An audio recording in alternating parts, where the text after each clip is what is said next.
Howdy folks, this is Big Sam. You've probably heard the great debate of Mosin Nagant receivers. That which is the hex receiver versus the round receiver, right? And there's a lot of back and forth. Some people will say, no, you want a round receiver. And some people will say, no, the hex receiver is a lot better, it's a lot stronger. You want a hex receiver, and back and forth, right? I've heard so many comments on hex receivers and round receivers. However, the variations in Mosin Nagant receivers is actually a lot more complex and really interesting. And a lot of people, I think, don't quite fully appreciate some of the variations of the round receiver. Usually we just hear it as we think of it as one type of receiver. However, there's a lot of sub-variations within it. And so the goal of this video today is to take a look kind of at a lineage from the early to late Mosin Nagant round receivers and look at some of the variations within them.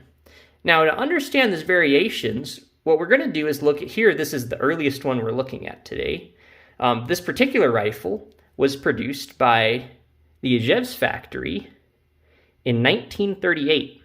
And a lot of the variations we're going to see are present on this rifle. And then as we go further along, we're going to see a lot of those variations disappear. Okay? So first, it's important to know all of the different types of variations such that when we take a look at a Mosin Nagant with a round receiver, we can first judge whether it does or does not have those features.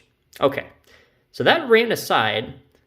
Let's take a look at our first feature we're going to be talking about today, which is right here.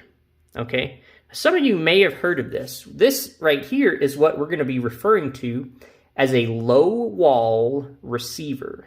Okay, and we call it that because we can see here starting out it's nice and round, and then when it gets to here, all of this part has been milled out. A really nice milling operation. They did a pretty good job of it here. It's quite smooth. And as we can see here, it's all milled out. Now, why did they do this? Well, the main thing here is to save weight. Weight is one of the most important factors in a military rifle. And those of y'all who have been in the military will know what I'm on about. The less your rifle weighs, the more you can carry and other stuff, right? So let's say I can remove half a pound of weight from the rifle's receiver via milling operations.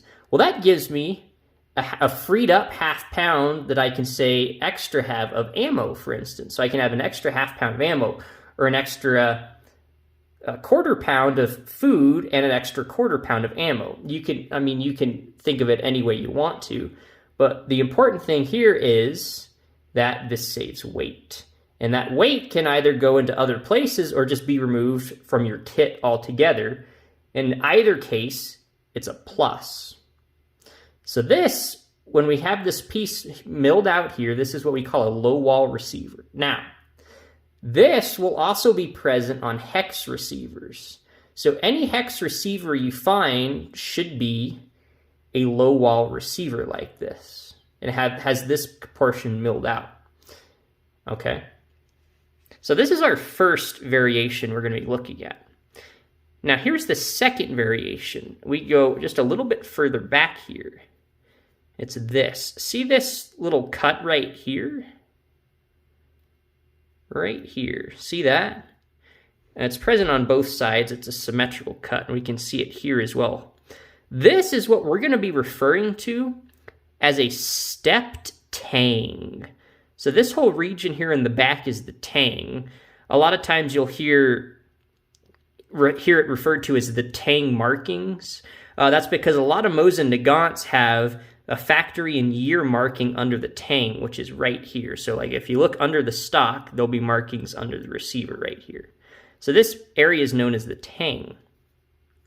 So if we have this cutout here, this sort of L-shaped cut, or a step here, we're going to be calling this a stepped tang.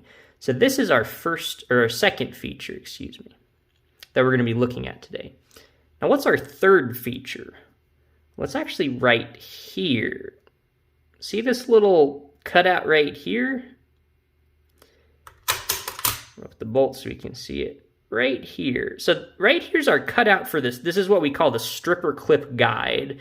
There's a little cut here in the receiver so you can place your stripper clip in here. But there's this little extra cut right here.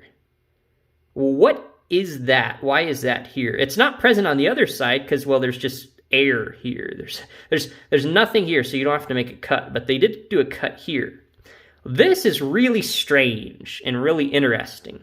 The actual reason we have this extra cut here in front of our stripper clip guide actually stems from the original stripper clip configuration that was introduced with the Mosin Nagant in 1891. You see, Leon Nagant actually had a weird stripper clip design that had this little extra poke. And because it had this extra poke on it, they had to make an extra cut here on the left side of the receiver, right here. Now, why is that weird? Well, that ancient design was actually apparently phased out as early as the 1890s. So really, by the time the Mosin Nagant just was even starting to see any combat usage at all, that stripper clip design was probably already phased out. So this has probably been unnecessary since the 1890s, this cut here, except it's been included in the designs up until, well, 1938. They were still using it. Kind of interesting, okay? So this is our third variation, this little cut here. Now, the fourth one, which you can't really see, but you can feel it here, and you can actually look if you tilt yours and have some light shining in here, is a feed ramp integrated into the receiver. And with my little Mosin Nagant disassembly / cleaning tool, aka a toothpick, I can actually feel it in here. Little smooth little feed ramp. It's not like a flat ramp. It's rounded. It's curved up, a feed ramp. So that's going to be our fourth one that we're going to look at today. So all of these features we've talked about are present on our 1938 rifle, and are really also carryovers from the hex receiver design. Although we don't have a hex receiver, right? We have a round receiver, which is the main variant. But there's these sub-variations, and these sub-variations are what we're talking about. Okay, so here in 1938, we have all of these present. So let's move a little bit further along to 1941, and we'll take a look at our next rifle. Okay, so here we've got a Mosin Nagant M38 carbine. And this particular rifle was produced by the Izhevsk factory in 1941. And if we take a look at this, remember, going through our list, the first thing we're looking for, does it have a low wall receiver? Yes, it does. We have this nice milled out operation here, right? This is all milled out. So we have a low wall receiver. We also have a stepped tang. See this L right here? We can see that corresponding nice cut in the stock right here. So it matches up really nicely. Okay. And then we have our extra milled out section for the ancient stripper clip design. We see that's still here. And if I feel in here with my toothpick, I can feel that this definitely does have a feed ramp. Okay, so from the variation standpoint, this is identical to the previous one we just looked at. So maybe you're a little bit confused. But the important thing to realize here is the date, 1941. Something big happened in the Soviet Union in 1941. And if you've been watching some of our other videos, by now you'll probably know right away what happened. It was Operation Barbarossa. And June 22nd of 1941, Nazi Germany invaded the Soviet Union, right? And as we're well aware from our previous videos, one of the things we've learned is that from the end of June to the end of the year 1941, so about a 6-month period, not even quite that, the Soviet Union lost around well, even over 5 million rifles, most of them being Mosin Nagants. So that's kind of a problem.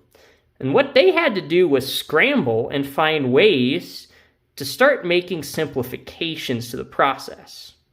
Now, why did they want to do that? Well, if you lose 5 million rifles in not even 6 months, you need to make new rifles as fast as you possibly can. End of story.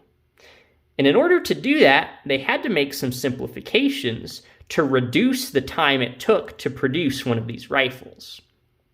Starting in 1941, we're going to see some of these interesting changes. So, as we can see here, this is a 1941 with all of our early features. Let's take a look at another Mosin Nagant rifle produced by the Izhevsk factory in 1941, except a little bit later in 1941. All right, now some of you might realize that this is actually in an Archangel stock, and some of y'all will say, oh, this is sporterized, this is worthless, nobody cares about this rifle. Well, here on the channel, we love every Mosin Nagant, and this one's no exception. And I think this is a really good example of why you shouldn't discount a Mosin Nagant right away, even if you're interested in it being totally historically authentic and original, because if you look past some of the modern features of this rifle, we're going to see some interesting changes here. Now again, this is a 9130 rifle produced by the Izhevsk factory in 1941, the same year as our other rifle we just looked at. However, this one is a little bit different. Okay? So remember I said they had to make some simplifications. Well, the first one we can see here, this actually has what we're going to be referring to as a high wall receiver. All right, so it's milled out here on the top, but if we look at the side profile, there's no milling out here, okay? So this is what we call a high wall receiver. So one of the simplifications they did was just remove this extra milling operation here on the side. And it's kind of interesting, and it really helps show their mindset, because remember how important weight is. Weight is almost the most important factor in a rifle, apart from, things like reliability, does it work, etc. Weight is extremely important. So the fact that they were just willing to sacrifice that on millions of rifles is quite fascinating. And that really shows you the mindset they were in of, they were more interested almost than anything else of producing rifles that worked but were much quicker to manufacture. And that's what we have here. Now you'll notice here that we can see all these weird milling lines here, okay? That's because they didn't take nearly as much time to finish and really make these look extremely nice and presentable. From a functional standpoint, doesn't matter, but it really saves a lot of time if you don't have to, make all these lines flush and flat and, make it look like it's just one nice continuous piece, right? If we look at our other rifle here from 1941, right? We don't see any of those milling lines at all. Looks much nicer. And again, there's our low wall receiver. So it really shows that how much things can change in 1 year, right? But we're not done yet. Let's go further back here. Notice on the back here, we no longer have our stepped tang, right? This is just continuous, right? There's no step, none of that, no else step here. Very interesting. And that was another simplification they started doing in 1941. This again is going to save you time. You don't have to mill out this whole section. It's just continuous, so it's going to save you some time. So as we can see here, starting in 1941, they would start to no longer have stepped tangs because they were faster to produce. And again, you could see some of these crude milling marks here. Really fascinating. All right, let's open the bolt. So if we look in here, we can see that we don't actually have our milled out section for the stripper clip. Fancy that. So even if it was phased out in the 1890s, it took the Nazi Germany invading the Soviet Union for them to actually update their drawings of the Mosin Nagant rifle and to remove that cutout for the ancient and deprecated stripper clip design. Kind of strange. It really baffles me why it took them that long to get rid of it, but it is what it is. All right, so we can see all of those features are gone. Let's see if this has a feed ramp. And this guy actually, it appears, does not have a feed ramp. Now, some of you might be wondering, oh, that seems kind of important, Big Sam. Shouldn't a Mosin need a feed ramp? Yes and no, but mostly no. Okay?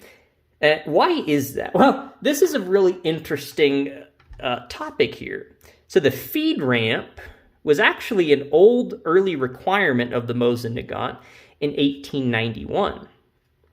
Because in 1891, the cartridge adopted with the Mosin Nagant looked kind of like this. It had what we call a bottle nose.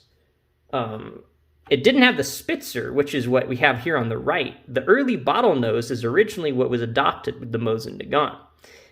Now, we see this weird shape here at the end of the bullet. This actually required a feed ramp in order to load in the chamber. Otherwise, it would just get hung up, and it won't work. So, these had feed ramps. However, the feed ramp is not actually required for the Spitzer cartridge. So when they switched to the Spitzer cartridge, they actually got that for free. That was one less operation they technically needed. Although, like we saw with that stripper clip cutout, they would just keep it around until they really decided, well, we really shouldn't have that anymore in 1941.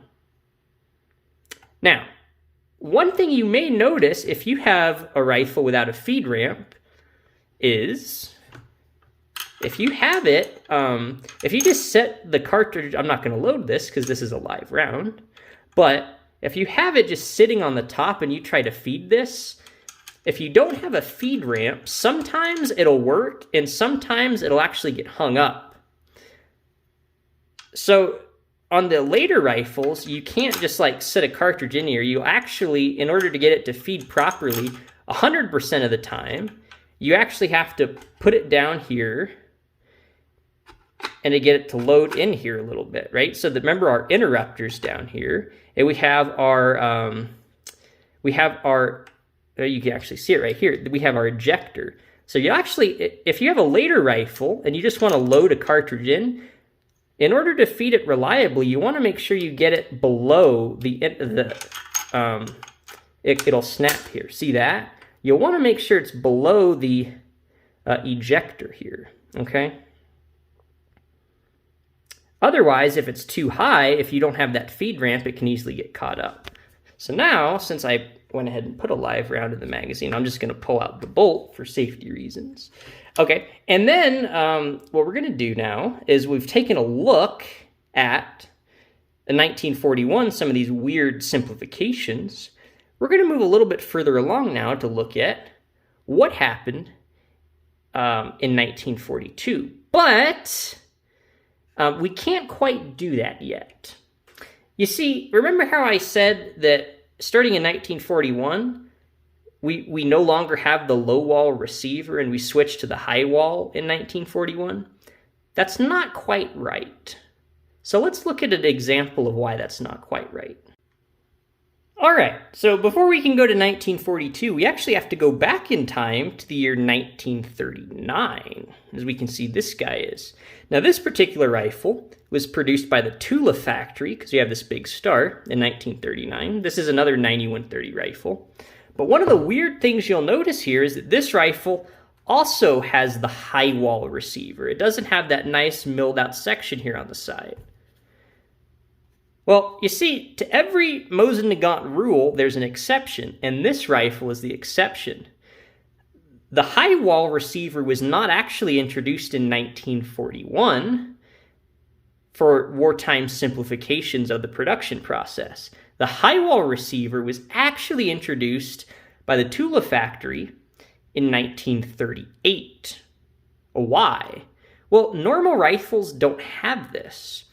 Especially, this was made for PEM sniper rifles. And we're still trying to figure out why. I'm not really certain quite why. But for whatever reason, standard infantry rifles in 1938 had a low wall receiver. But the PEM sniper rifles had a high wall receiver. So one of the things this does, right, is it adds weight. So maybe they were just trying to produce them faster, or maybe they liked having the extra weight. I don't really know. One thing I can tell you, though, is just from handling a PEM sniper rifle, they are extremely heavy. The scope and the mount and the base all combined add a substantial amount of weight, far more than you have in something like, say, a PU sniper rifle. It's quite noticeable. So it's interesting that we don't have this section milled out to kind of counteract that. Now, some of it may be to do with the mount, because the mount is curved, and in order to fit the receiver properly, it would have had issues if you cut this out. That's probably my best theory right now. But if you look at this guy, we can see this is an X sniper rifle. We have this hole filled in. So this used to be a PEM sniper rifle. So the high wall receiver was actually introduced by the Tula factory in 1938. Now, the Izhevsk factory wouldn't do this, and that's because they didn't produce sniper rifles before 1942. So in 1938, 1939, and 1940, the Tula factory was producing PEM sniper rifles with high wall receivers. Now remember, in 1940, though, during that year, they shut down production at Tula of the 9130 rifle in favor of the SVT-40 rifle. And in 1941, which we saw our previous two rifles were, the Izhevsk factory decided to go ahead and to stop making that extra cutout and going to the high wall design. Well, they may have taken inspiration from the PEM snipers, right? And said, well, we can just make that simplification. When they did that, though, the Tula factory wasn't currently producing any 9130 rifles. So, let's take a look at what a Tula rifle looks like when the Tula factory resumed production in 1942. Because remember, in 1941, they couldn't restart production of the 9130 rifle because, well, the factory had to be evacuated because it was relatively close to Moscow. So they were kind of worried about it getting overrun, and it had to be evacuated. But they were able to resume production in 1942. So let's take a look now at a Tula factory-produced 9130 rifle from 1942. Now remember, this guy this is an earlier rifle, pre-war, so it does have that extra stripper clip cut out, and it does have the step tang, and I believe this guy has a feed ramp. All right, so let's go ahead and take a look at our next rifle. All right, so here we have a 9130 rifle produced by the Tula factory in 1942. So this is after they have now resumed production, after the factory got evacuated. Now, what we're going to want to do is compare this to that 1941 rifle we're going to look at, and the 1942 Izhevsk rifle we're going to look at next. Okay, now here we can see we do have a high wall receiver. We don't have this nice section cut out here on the side. So this is a simplification, but this gets interesting. unlike that 1941 rifle we previously saw, this still has a stepped tang here. So they decided to not incorporate that simplification. Now, there's some speculation as to why. I think they were a little bit more focused on, or could afford to be a little more focused on quality, because they produced just way less rifles during the 1942, 1943, and 1944 compared to the Izhevsk factory. So they could get away with spending a little bit more time on quality control and milling operations. Now, we can also see this is weird. They would still, during the war, they'd still have this cutout for the stripper clip, the ancient one that doesn't exist anymore. Huh. Okay. So now we're going to see if this guy has a feed ramp. And this guy definitely does not have a feed ramp. Okay, so we had 2 out of 4 simplifications. We got rid of the feed ramp, and we got rid of the low wall receiver, but we kept that, and we kept the step tang. So that's a really strange variation we have here. And something that if we didn't talk about it here, you may never have even thought about or realized before. And that's one of the goals of this video, is to help you take a little bit of a closer look at a Mosin next time you see it, to really take a look at what features it does or doesn't have. Because even though it has a round receiver, right, there's so much more to it than just that. All right, so this is what a 1942 rifle looks like. Let's take a look at a 1942 produced by the other factory, the Izhevsk factory. All right, so here is a 1942 Izhevsk 9130. Now we can see that this has much more cruder milling operations here than that Tula we just looked at. And remember, they were making way more of these rifles, so they had to be a little less picky about the way these looked. Now, like our other one, this does have a high wall receiver here. But we get back here, this does not have the stepped tang, okay? And this does not have that extra cutout here for that ancient stripper clip. Let's see if it has a feed ramp. No, it definitely has no feed ramp there. Okay, so this is just like our 1941 rifle, which is kind of what we expected. Let's go ahead and move on a year to 1943 now. Okay, so here we actually have a 1943 M44 carbine, which is kind of a weird gun. But again, we can see here, it's produced by the Izhevsk factory, and we have this really crude milling operations here. This is going to be probably the crudest gun we'll look at today. I mean, look at that.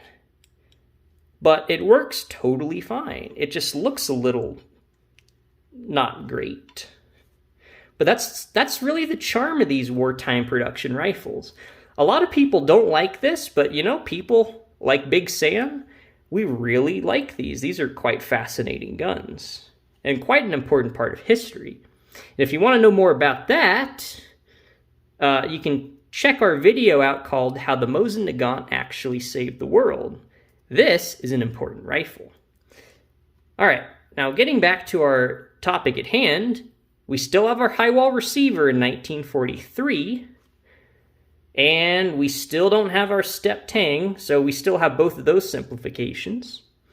We still don't have that extra cutout for that stripper clip, which is what we'd expect, and let's see if we have that feed ramp.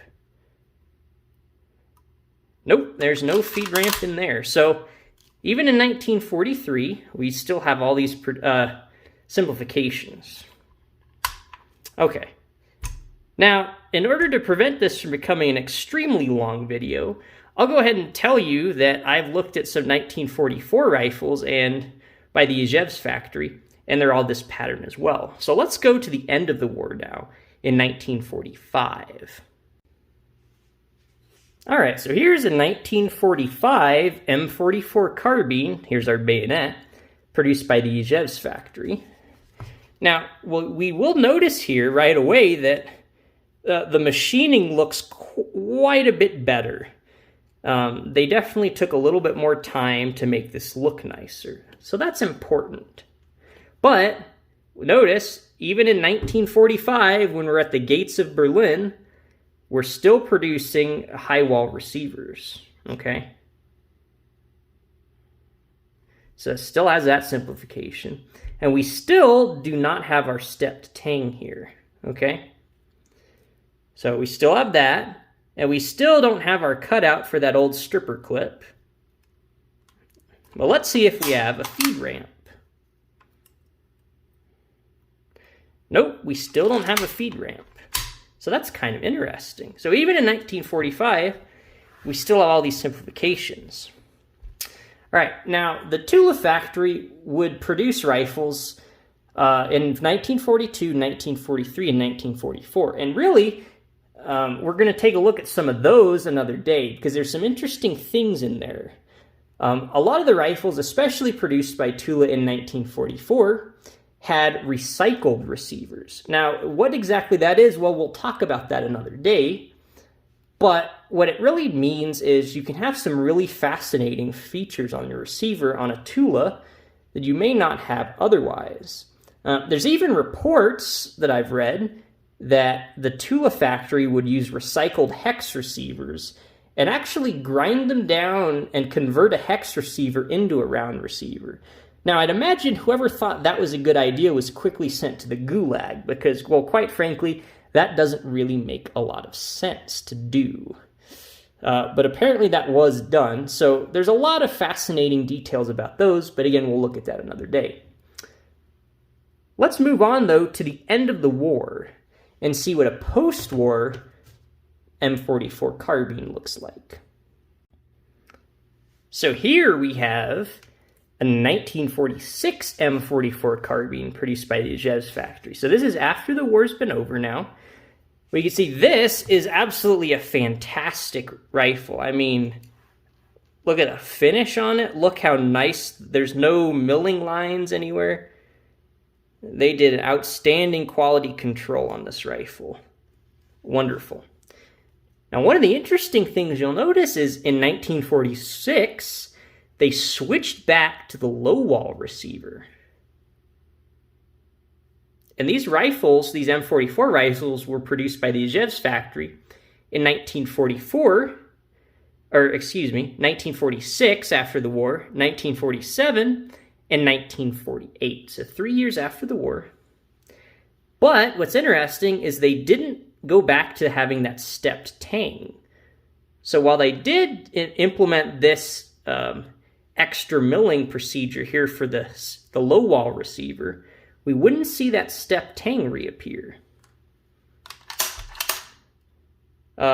We also, it appears, we still don't have that cutout for the stripper clip notch, which kind of makes sense, right? Why would we have that again?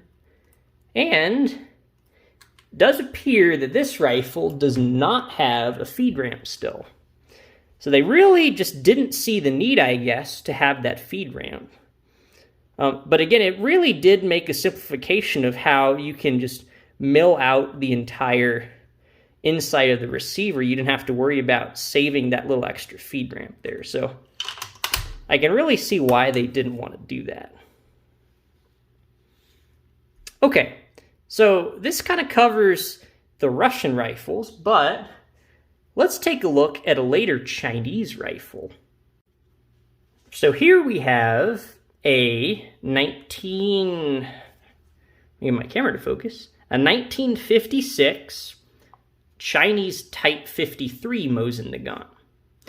So this is just a copy of the M44, essentially. However, as we're about to see, there's one very strange difference in the variations we're looking at today.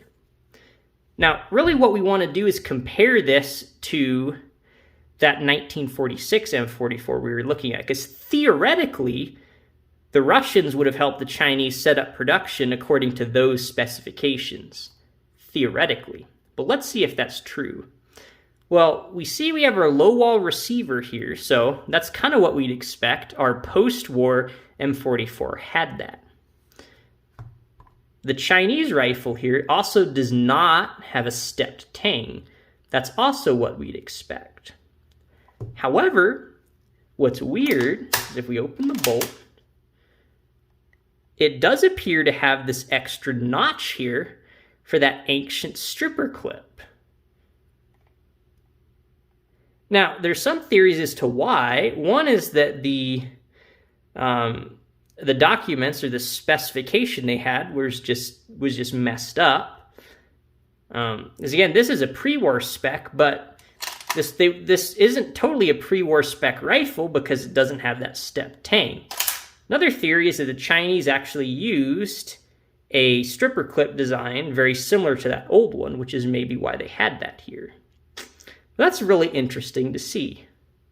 And a strange difference that maybe otherwise we wouldn't have noticed compared to our earlier rifle.